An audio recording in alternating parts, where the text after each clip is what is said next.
जिल्ह्यातील करमाळा तालुक्यात 14 सप्टेंबर रोजी 9 महसुली मंडळात अतिवृष्टी झाले।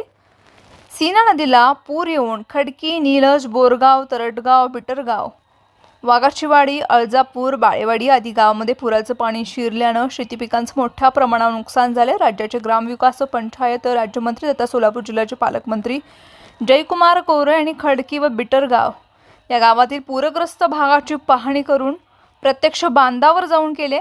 तसेच झालेल्या नुकसानीचे पंचनामे प्रशासनाने त्वरित करावे व शासनाला अहवाल सादर करावा असे आदेशही त्यांनी यावेळी दिलेत।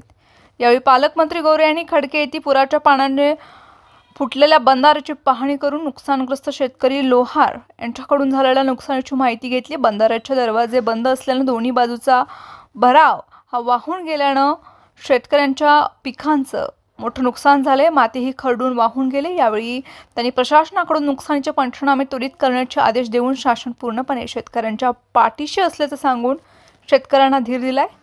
त्यानंतर पालकमंत्री गोरे यांनी बिटरगाव येथील नुकसानीची पाहणी केली आहे। बिटरगाव येथील पूर्ण रस्ता हा पुराच्या पाण्यामुळे वाहून गेल्याने त्यांनी पाहणी केली। यावेळी अनेक महिलांनी पुरामुळे झालेल्या नुकसानीची माहिती पालकमंत्री महोदय यांना दिली। यावेळी जिल्हा परिषदेचे अतिरिक्त मुख्य कार्यकारी अधिकारी संदीप कोहिनकर, प्रांताधिकारी जयश्री अवाड, तहसीलदार शिल्पा ठोकड़े, प्राध्यापक रामदास झोळ, सूर्यकांत पाटील, महेश चिवटे आदी पदाधिकारी ही यावेळी उपस्थित होते।